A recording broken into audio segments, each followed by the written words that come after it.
Hello, and thank you for joining us again at Voice of Rohingya Radio. We are a registered nonprofit coming to you from the state of Oregon in the United States of America.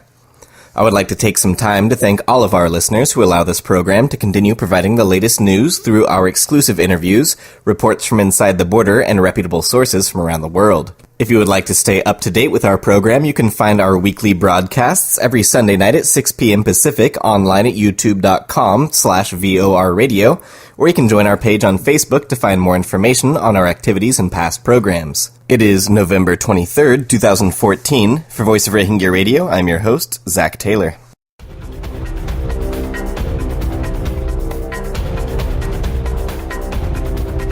The United Nations called on Myanmar Friday to continue reforms to ensure credible elections next year and to step up efforts to protect ethnic and religious minorities.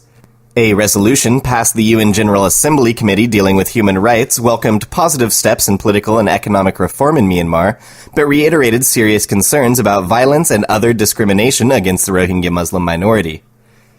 It urged the government to speed up efforts to address abuses against all ethnic and religious minorities and called for the release of the remaining political prisoners.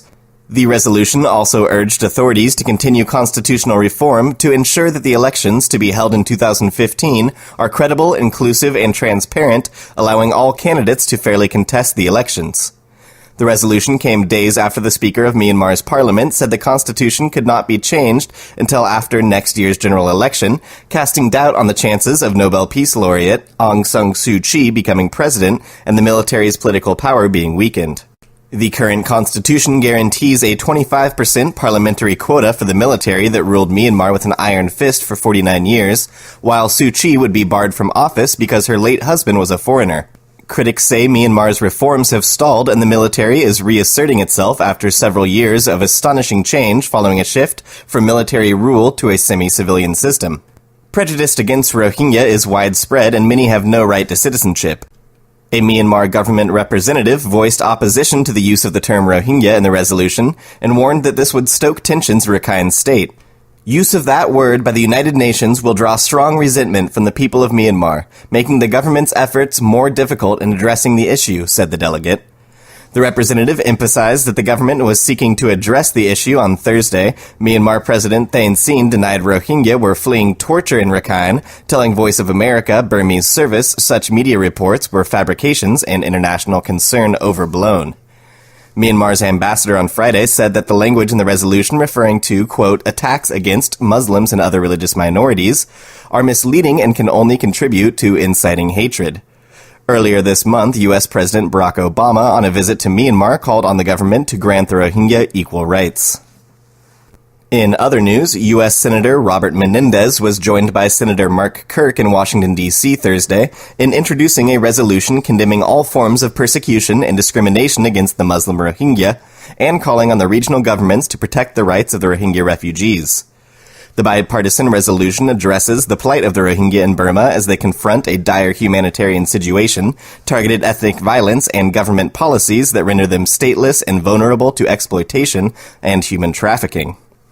With this resolution, members of the United States Senate expressed their grave concern about the humanitarian and human rights crisis facing the Rohingya in Burma, Bangladesh, Thailand, and elsewhere in Southeast Asia, said Senator Menendez. The Burmese government must account for its total failure to provide the most basic protections to the Rohingya who have been subjected to a campaign of ethnic cleansing. Today we call on all the governments of the region, many of whom are tacitly allowing the inhumane treatment of the Rohingya, to take necessary measures to end the discrimination, exploitation, and abuse of the Rohingya and to respect their fundamental human rights. Rohingya Muslims in Burma have suffered discrimination and persecution at the hands of the Burmese government for too long, and the international community cannot continue to overlook these blatant human rights violations, Senator Kirk said. The United States needs to reaffirm its commitment to real reform in Burma by speaking out against these atrocities. The resolution resolves that the Senate call on the governments of the region to develop a comprehensive solution to protect the rights of Rohingya asylees and refugees. It calls on the government of Burma to allow unrestricted humanitarian access by international organizations to all in need without discrimination based on ethnicity, religious belief, or political opinion. And it calls on the government of Burma to end all forms of persecution and discrimination, including freedom of movement restrictions, and ensure respect for internationally recognized human rights for all ethnic and religious minority groups within Burma. You are listening to Voice of Rohingya Radio.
Thanks again for listening to Voice of Rohingya Radio, a registered non-profit out of Oregon in the United States of America, bringing you up-to-date news on the Rohingya people of Myanmar. I am your host, Zach Taylor. Myanmar's national parliament has approved a massive increase in funding for security on the border between Rakhine State and Bangladesh, amid growing concerns about insurgent and possibly terrorist activity in the area. Late last month, the government approved a $35 million U.S. increase in spending for border security, MPs said, as part of the Ministry of Home Affairs' supplementary budget request. The increase more than doubled spending on security in the area. Border Guard police patrols in northern Mongda Township were attacked in February and May, with 4 officers killed on May 17th.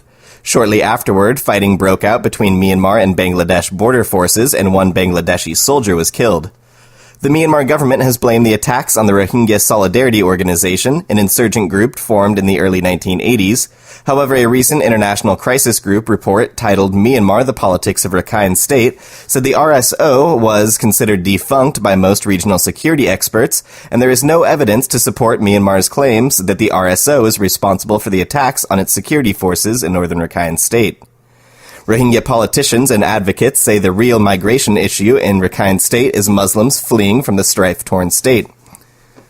Since the end of monsoon season in October, several international and Southeast Asian media outlets have ran reports of a mass exodus of Rohingya Muslims fleeing Rakhine State in unsafe boats, often bound for further exploitation and trafficking in other countries.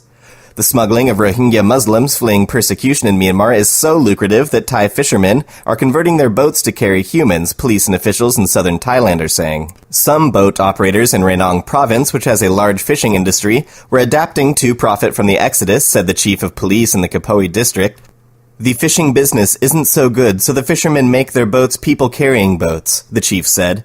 Some converted Rainong boats can carry up to 1,000 people. Boat operators can earn up to $300 per person by ferrying illegal immigrants from Myanmar to Thailand, he added. Hanif, who uses only one name, said he had helped a fellow Rainong fisherman strip the interior of a boat to hold people. He is getting very rich, said Hanif. He wanted to make as much room as possible to carry more in one trip. Thailand is the world's 3rd largest exporter of seafood.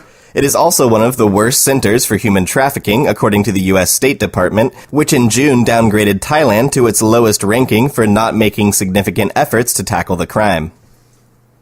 In other news, an article by the Daily Star yesterday attempted to shed light on Nobel Peace Prize laureate and activist for democracy in the country Aung San Suu Kyi's silence on the Rohingya issue. When hundreds of thousands of Rohingya in Rakhine State were driven from their homes, Suu Kyi did not speak up for them or against the gross violation of human rights. While Suu Kyi met thousands of Myanmar refugees in May 2012 at a Thai border camp and promised to try as much as she could to help them return home, she has yet to visit Rakhine State to see for herself the condition of the Rohingyas. Most of her admirers abroad were astonished that she abdicated her moral responsibility to denounce such grave abuses on an ethnic minority in her country. There has been much speculation on Suu Kyi's silence. One reason may be due to her desire to become president of the country, and the current president, Thein Sein, reportedly said that he would accept her as president if people voted for her in 2015. It is sometimes argued that she does not wish to alienate the Buddhist voters by supporting the Rohingyas. It was also reported that Suu Kyi's chief of staff, a medical doctor who belongs to an ethnic group which is fighting against the Rohingyas, influenced Suu Kyi's decision to keep a low profile on them. Some posit that because under the present constitution of Myanmar, she is not eligible to run for the presidency because her 2 sons are British citizens by birth. There is also speculation that she could be made the Speaker of the Parliament, which is also a powerful position. With this being the case, she may not wish to annoy the government, especially the powerful military establishment. The time has come for Suu Kyi to speak out boldly on the gross violations of human rights and tensions in ethnic minority areas, including the fate of the Rohingyas. Analysts say she remains a national heroine in the public eye. Hopefully she can be a heroine to the Rohingya as well. The Arakan State Regional Parliament on Wednesday approved a proposal to construct new villages in Buthe-dong and Maungda townships for Arakanese residents. The plan comes despite the fact that those townships are traditionally Rohingya Muslim strongholds and the simmering tensions in the region. The parliamentary discussions did not specify how many new villages will be built. The population in Buthe-dong and Maungda is around 90% Rohingya, with the remaining 10% comprising of various ethnic populations, including Arakanese or Rakhine Buddhist. The previous ruling military junta tried to initiate similar schemes for new settlements in Buthe-dong and Maungda in 1995, but these did not come to fruition.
Thanks again for listening to Voice of Rohingya Radio, a weekly news program bringing you up-to-date information about the Rohingya people in Myanmar.